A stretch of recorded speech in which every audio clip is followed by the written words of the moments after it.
Okay, so the next topic, that is the hardly squeeze rule. Okay, so this rule depends upon the number of the atoms which having the how many valence electron. Okay, आता याच्यामध्ये precipitation किंवा absorption जे आहे तर समजा molecules आहेत किंवा दोन केमिकल एकत्र गेले आणि त्यांचं जर आयोनायझेशन झालं समजा तर त्यामध्ये प्रेसिपिटेशन फॉर्म होणार आहे. तर हा जो काही हार्डली स्क्वीज रूल काय सांगतो ते आपल्याला त्या ठिकाणी पाहिजे. तर त्याचं स्टेटमेंट असं आहे बघा की greater the valency of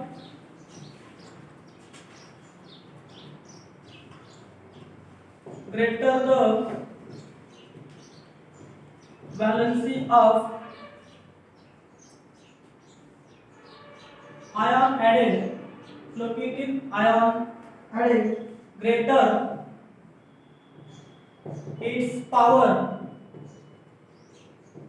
to cause precipitation. Okay, तर जेवढे जास्त आयन्स असतील किंवा जेवढे जास्त त्या ठिकाणी काय असतील व्हॅलन्स इलेक्ट्रॉन त्या ठिकाणी असतील तेवढं जास्त काय असणार आहे तेवढे जास्त त्या ठिकाणी काय होणार आहे प्रेसिपिटेशन किंवा त्या ठिकाणी ऍब्सॉर्प्शन फॉर्मेशन. आता याच्यामध्ये एक्झाम्पल तुम्ही जर पाहिलं समजा Al3+ having greater precipitation formation than barium 2+ and this also having the greater than Na+. Okay, त्यानंतर अजून समजा कॉम्प्लेक्स आयन असतं तर कॉम्प्लेक्स आयन मध्ये समजा Fe6 4-. ओके, then PO3-, त्यानंतर this is SO4 2- and this is Cl-. आता इथं तुम्ही जर पाहिलं समजा काय होणार आहे इथं एकच प्लस चार्ज आहे बरोबर आहे, इथं 2 आहे इथं 3 आहे म्हणजे याच्यामध्ये तुम्ही जर पाहिलं की काय म्हणतात greater the valency of the ion added, जितकी जास्त आयनची व्हॅलन्सी असेल. आता ॲल्युमिनियम सल्फेटचं सोल्युशन असेल समजा AlSO4 ओके, तर तिथं समजा ॲल्युमिनियम जे काही तिथं ॲल्युमिनियम 3+ आहे म्हणजे याची काय असणार याची टेंडन्सी जास्त असणार आहे ऍब्सॉर्प्शन किंवा त्या ठिकाणी प्रेसिपिटेशन फॉर्मेशन करण्याची, याच्यापेक्षा याची कमी असणार आहे आणि याची त्या ठिकाणी कमी असणार आहे असं त्या ठिकाणी म्हटलेलं आहे. म्हणजे काय की ग्रेटर द व्हॅलन्सी, इथं व्हॅलन्सी जास्त आहे बरोबर ना, ॲल्युमिनियम 3+ आहे म्हणजे इथं +3 आहे, इथं +2 आहे, इथं +1 आहे, इथं -4 आहे, इथं -3 आहे, -2 -1 म्हणजे काय झालं इकडं तुम्ही जर पाहिलं तर जे मॉलिक्युल्स आहेत त्यांची व्हॅलन्सी जास्त आहे. व्हॅलन्सी जास्त असेल तर तिथे काय म्हटलेलं आहे की ते होतं greater power to call precipitation. तर प्रेसिपिटेशन म्हणजे काय आपण त्या ठिकाणी पाहिले किंवा प्रेसिपिटेशन काय असतं तर काल आपण पाहिलं होतं की अशा पद्धतीने जर तो प्रॉडक्ट जर खाली सेटल होत असेल तर त्या ठिकाणी काय होते प्रेसिपिटेशन फॉर्मेशन होते. Precipitation formation result in the formation of the त्या ठिकाणी colloidal solution. Okay, colloidal solution त्या ठिकाणी आपण पाहिले की त्याच्यामध्ये 2 फेज असतात, डिस्पर्स फेज आणि डिस्पर्शन मीडियम. हा, तर डिस्पर्स फेज आणि डिस्पर्शन मीडियम असे 2 टाइप मध्ये आपण पाहिले होते. This type depends upon precipitation formation. जितकं जास्त प्रेसिपिटेशन होईल प्रेसिपिटेशन मुळे काय होते की 2 लेयर तयार होतात, 2 फेज तयार होतात. So that phase is result in the formation of the or this part due to the formation of the precipitation. Okay, so simply इथं काय म्हणलं की जेवढे जास्त आयन असणार आहे तेवढं जास्त काय होणार आहे तेवढं जास्त प्रेसिपिटेशन होणार आहे. हा जो काही रूल आहे तर तुम्हाला परीक्षेला विचारले फक्त स्टेट हार्डली स्क्वीज रूल, तर फक्त एवढं state rule state that greater the valence of the ions added greater its power to cause precipitation. आणि अशा पद्धतीने तुम्ही त्यांना दाखवू शकता. ओके, इथं जास्त आयन्स आहेत म्हणजे याच्यामध्ये काय होणार की जास्त आयन्स आहेत तर त्याचं प्रेसिपिटेशन काय होणार तर जास्त होणार आहे. Okay, so this is the simply Hardy Schulze rule. Okay, त्यानंतर याचं म्हणतात ह्या युनिटमधला शेवटचा टॉपिक राहिला that is known as the emulsion. Okay, emulsion paint तुम्ही ऐकला असेल. ओके, एशियन पेंट्स वगैरे किंवा जे नेरोलेक्स पेंट वगैरे आहेत तर ते काय होतं all are the emulsion paint. Emulsion. Okay, मग आता इमल्शनचं तुम्ही जर फेमस एक्झाम्पल जर पाहिलं that is oil in water. Okay, oil in water समजा काय करायचंय एक बिकर घ्यायचं, त्या बिकर मध्ये पाणी घ्यायचे, अर्ध बिकर घेतलं समजा आणि त्यात तुम्ही तेल ओतलं, कोणते पण घ्या. ओके, तेल ओतल्यानंतर काय होणार तेल त्या ठिकाणी विरघळणार आहे का नाही. ओके, सो इथं काय आहे की this two are the immiscible liquid. Okay, म्हणजे तेलामध्ये पण पाणी मिक्स होणार नाही आणि पाण्यामध्ये पण तेल त्या ठिकाणी काय होणार नाही मिक्स होणार नाही. So emulsion is a type of the system in which two immiscible liquid are in contact. Okay, so this is the important thing. Two immiscible liquid are in contact. दोन इमिसिबल आता किंवा insoluble म्हणतोय. Okay, miscible आणि soluble दोन्ही same असणार आहेत. Immiscible किंवा काय इनसोल्युबल. ओके, मग आपल्याला माहिती की पाणी आणि तेल कधीच मिक्स होणार नाही. कधीच होत नाही मिक्स. ओके. किंवा तुम्ही जर पाहिलं समजा इमल्शन पेंट, आपण जी पेंट कलर करायला आणतो तुम्ही पाहिलं असेल, त्याच्यामध्ये बाकीचे काय ॲडिटिव्ह वगैरे मिक्स करतात. ओके. तुम्ही पाहिलं त्याच्यामध्ये वेगवेगळ्या कलरचे शेड आपण पाहतो. ते एकच समजा बॉटल असतं, त्यामध्ये तुम्ही बाकीचे कलर कोणत्या पद्धतीने ॲड करता. ओके.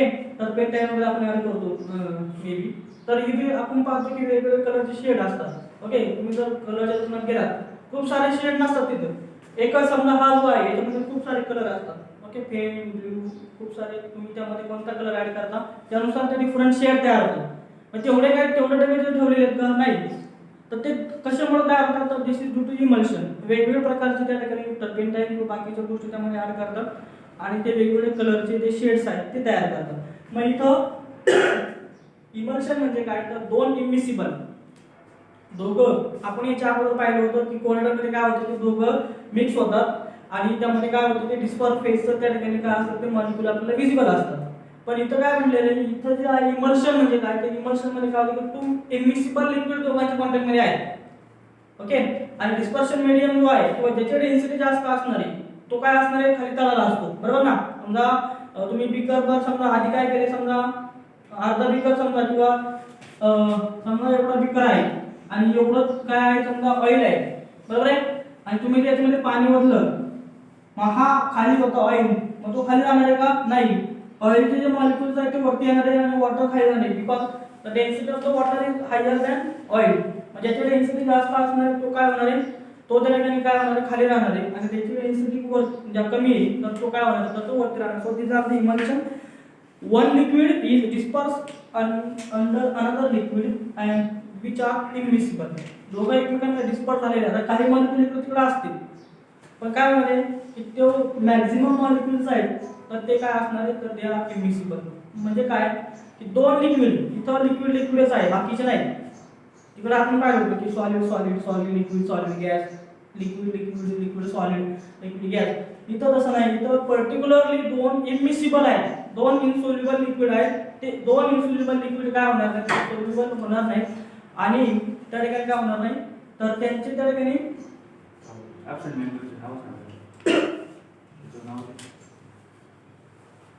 अजून येतात सर. हां. सो याच्यामध्ये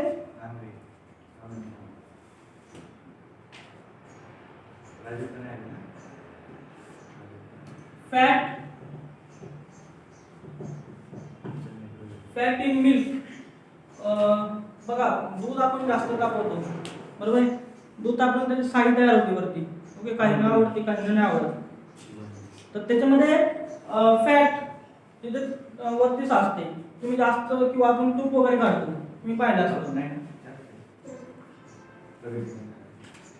तूप वगैरे जर आपण तयार करतो त्याच्यामध्ये किंवा समजा दही आपण तयार केलं, बरोबर आहे. दह्यावरती काय होईल, पाणी राहतं वरती. तर ते दोन्ही काय आहेत, तर दिलं जातं इमल्शन. सो इथं अजून एक एक्झाम्पल काय म्हणतात, फॅट इन मिल्क. म्हशीचं दूध तुम्ही पाहिलं असेल, त्याची फॅट जास्त असते, बरोबर आहे.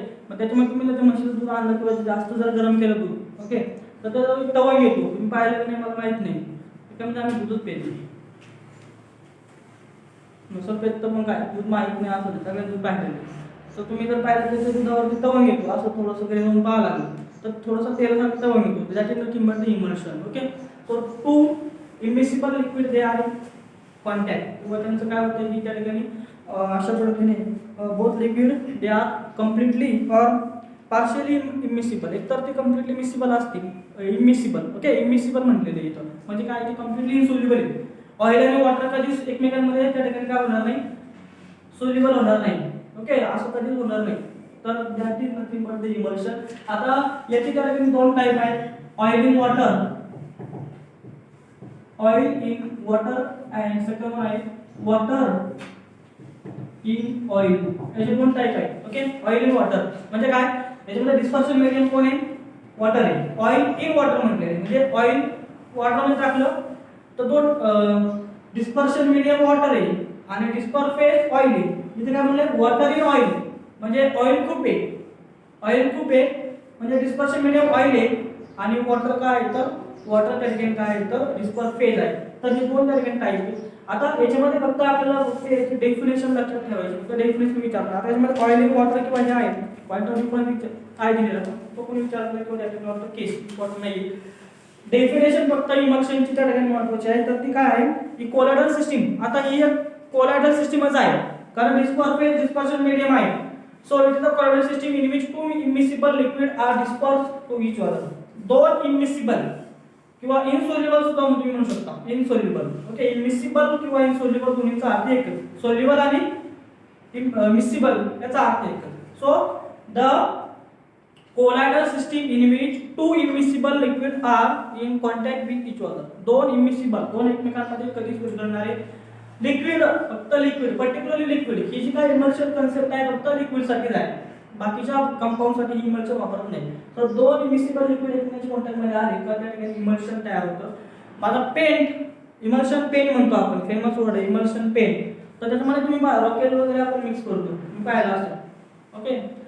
किंवा बाकीचे टर्पेंटाईन, मॅक्सिमम टर्पेंटाईन वगैरे किंवा तुम्ही कलरचे दुकानात गेला तुम्ही पहा तिथे वेगवेगळे कलरचे शेड असतात. तर ते का तर वेगवेगळे कलर तुम्ही एकाच कलर पासून तुम्ही वेगवेगळे शेड तयार करू शकता का, तर बाकीचे तुम्ही त्यामध्ये ऍड करताय तर त्यानुसार ते वेगवेगळे शेड तयार करतात. तर this are the famous example of the emulsion okay, emulsion paint okay. तर अशा पद्धतीने हा त्या ठिकाणी इमल्शन हा छोटासा टॉपिक होता. आता आपल्याला याच्यामध्ये लास्ट टॉपिक याच्यामध्ये बघायचं की ऍप्लिकेशन ऑफ द कोलाइड. मग हे जे काही कोलाइड आहे तर कोलाइडचे ऍप्लिकेशन्स काय आहेत. काय ना अजून कोलाइड म्हणजे काय कळलं नसेल तर कोलाइड अशी सिस्टीम आहे की दोन एकमेकांच्या कॉन्टॅक्ट मध्ये येतात आणि डिस्पर्स फेज आणि डिस्पर्शन मीडियम तयार करतात. मग सगळीकडे आहे, ऑइलिंग वॉटर आहे किंवा सॉलिड लिक्विड, म्हणजे दोन वेगवेगळे पदार्थ की ज्यांच्या वेगवेगळ्या पदार्थाच्या अवस्था असताना ते एकत्र आले आणि त्यांनी केमिकल बॉन्ड फॉर्मेशन केलेलं नाही. तर त्यांच्यामध्ये काय झालेलं आहे, फिजिकल बॉन्ड फॉर्मेशन झालेले आपण पाहिले, फिजिकल अब्सॉर्प्शन आणि केमिकल अब्सॉर्प्शन. तर त्या ठिकाणी त्याला काय म्हणायचं, that is known as absorption किंवा त्या ठिकाणी काय म्हणायचे तर कोलाइडल नेचर. आता याच्यामध्ये त्या ठिकाणी काय म्हणतंय की रबर इंडस्ट्रीमध्ये, मेडिसिनमध्ये ओके, रबर इंडस्ट्री, त्यानंतर सेकंड आहे मेडिसिन इंडस्ट्री, मेडिसिनमध्ये त्या ठिकाणी याचा वापर आहे. त्यानंतर थर्ड वर आहे purification of drinking water, purification of drinking water. त्यानंतर चौथा याचा रोल आहे electrical precipitation of smoke, electrical precipitation of smoke okay. Rubber industry आहे, सिमेंट इंडस्ट्रीमध्ये त्या ठिकाणी याचा वापर होतोय कोलाइडल सोल्युशन वगैरे तयार करण्याकरता. किंवा मिल्क इंडस्ट्रीमध्ये, मिल्क इंडस्ट्रीमध्ये त्याचा तुम्हाला सांगतो मिल्क इंडस्ट्रीमध्ये कसं असतं ते. मिल्क इंडस्ट्रीमध्ये त्या ठिकाणी याचा वापर होतो. त्याच्यानंतर पेंट, त्याच्यानंतर तुम्ही जर पाहिलं synthetic plastic, ink, plastic ink okay, शाई वगैरे तयार करतो आपण, तर त्या इंडस्ट्रीमध्ये त्याचा त्या ठिकाणी वापरतो. आता मिल्क, आता तुम्ही जर पाहिलं खूप साऱ्या कंपन्या आहेत, म्हणजे कन्हैया कन्हैया डेअरी बघू ना, तर तिथलं दूध दिल्लीला जातं, तिथलं दूध दिल्लीला जातं. आता समजा माझ्याकडे समजा 10 गाय असतील, समजा माझं 100 लिटर दूध जाते, असं सगळ्या शेतकऱ्यांचं दूध मिळून जातं. फॅट असतं, त्या फॅटनुसार त्या ठिकाणी जेवढं दूध तिथं कलेक्ट होतं. एक टँकर जर दुधाचं असेल, एक टँकर बरोबर आहे, म्हणजे शेतकऱ्यांकडून दूध कलेक्ट केलं, एका टँकरचे ते किती टँकर तयार करतात, 5 दुधाचे टँकर. आपण जे शहरामध्ये पिशव्याने दूध घेतो ना ते कसं असतं, 5-6 दूध म्हणतात. मग ज्यावेळेस पूर्ण इथे दूध जातं तिथं त्याच्यावरती प्रक्रिया होते, त्याच्यावरून मलई वगैरे सगळं बाहेर काढलं जातं, म्हणजे जो कंटेंट आहे तो बाहेर काढला जातो. आणि जे उरलेलं असतं त्याच्यामध्ये पाणी टाकून त्याच्यामध्ये युरिया टाकतात, सगळ्या केमिकल्स टाकतात आणि त्याची फॅट नाही का, दुधाचे जे काय दूध प्युअर आहे ते त्याच्यावर मेजर करतात फॅट 2.3 1.3 जे फॅट तेवढी जास्त फॅट तेवढं ते जास्त, म्हणजे त्यामध्ये साखर मिक्स करणं, युरिया मिक्स करणं आणि ती फॅट लेवल आणतं. म्हणजे एका टँकरचे प्युअर दुधाचे 5 ते 6 टँकर तयार केले जातात. तुम्ही जे पिशवीचं दूध पिता थर्ड क्लास, पिशवीचं दूध इथून पुढे पिऊ नका जर तुम्ही पित असाल तर ओके. खूप सारे लोक आहेत की जे हे करतात नाही का, प्रायव्हेटली दूध सप्लाय करतात त्यांच्याकडून घ्या. पिशवीचं दूध पिऊ नका. त्याच्यामध्ये तुम्ही जर पाहिलं तर खराब किंवा उन्हाळ्यात तुम्ही पाहते जर दूध सकाळी आणलं दुपारपर्यंत खराब होऊन जातं. कारण का तुम्हाला जर म्हणलं की ते प्रक्रिया पूर्ण असते. दूध आल्यानंतर तिथं त्यामध्ये गरम करतात, त्याला ते साखर टाकतात, ओके, खूप युरिया वगैरे टाकतात, त्याच्यामध्ये खूप केमिकल्स असतात, ते फॅट मेंटेन करतात. तर अशा पद्धतीने आहे. तर मिल्क इंडस्ट्री आहे, रबर इंडस्ट्री. रबर वेगवेगळ्या प्रकारचे रबर्स आहेत. हेविया ब्रासिलियन्सिस रबराचं जे झाड आहे त्या झाडापासून तो रबर तयार करतात किंवा आर्टिफिशियल सिंथेटिक रबर जो आहे, ओके, आयसोप्रोटीन रबर जो आहे ब्युटाडाईन त्याच्यापासून हा रबर सिंथेटिक रबर तयार करतात. ओके, तर तिथं रबर इंडस्ट्रीमध्ये याचा वापर होतो किंवा मेडिसिन रबरमध्ये त्या ठिकाणी सल्फर ॲड करतात. Okay, carbon sulphur carbon linkage तयार होतं.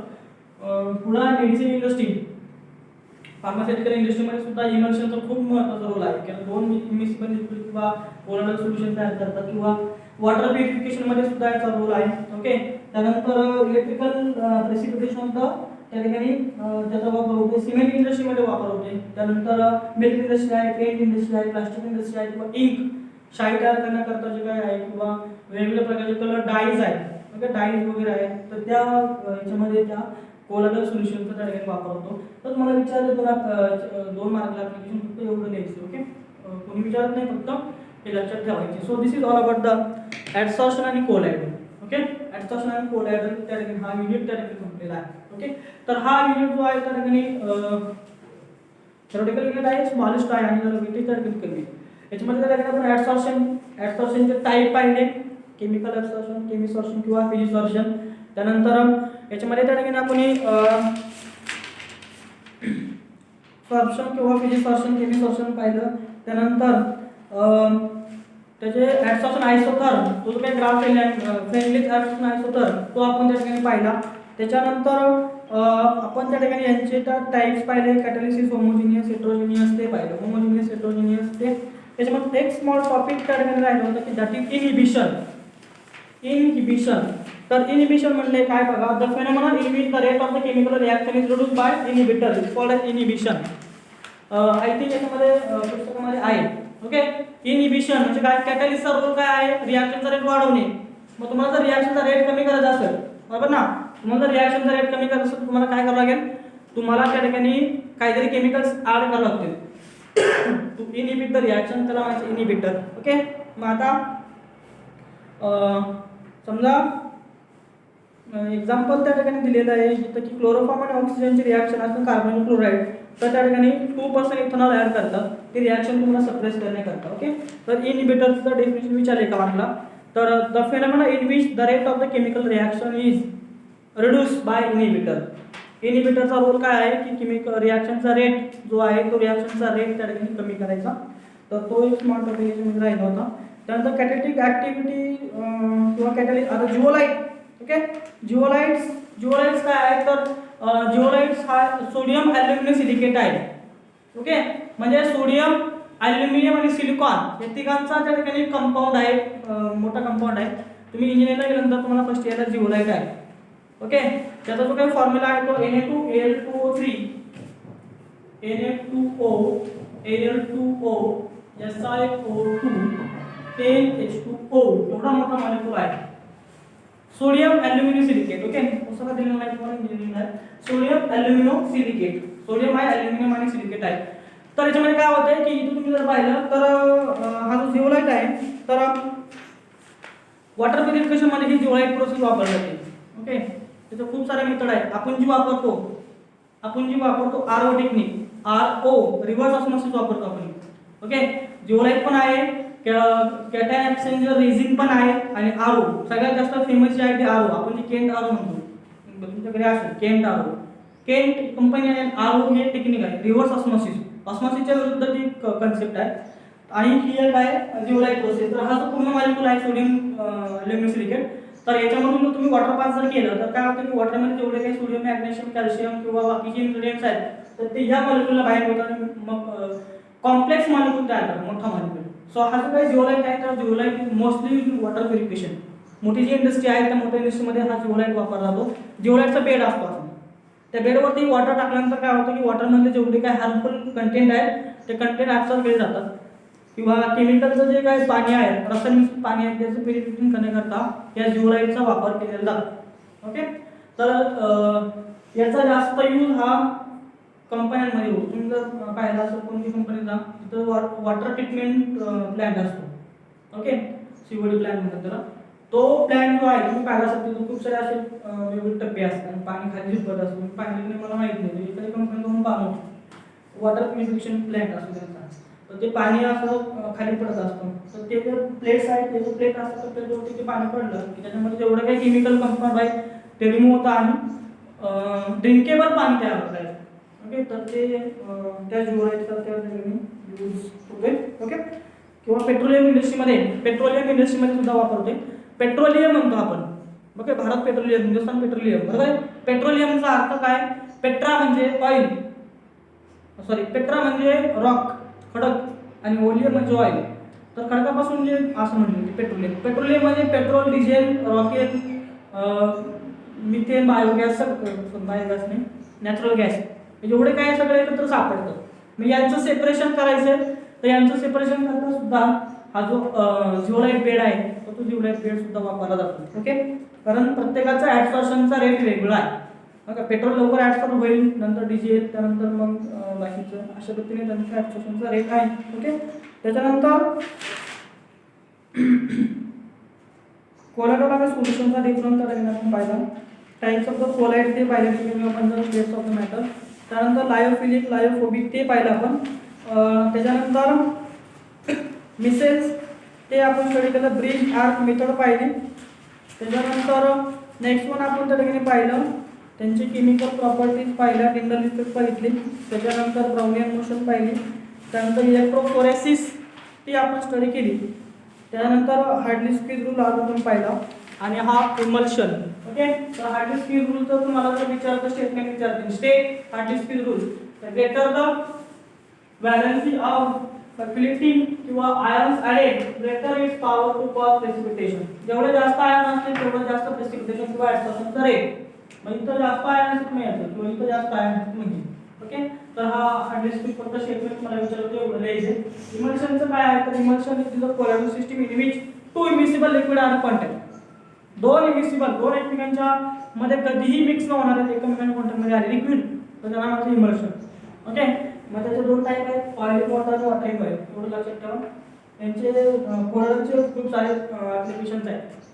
ओके, तर अशा पद्धतीने हा जो युनिट आहे ॲडसॉर्प्शन आणि कोलॉइड, तर तो दरम्यान संपलेला आहे. ओके, सो काय डाऊट असेल तर विचारा.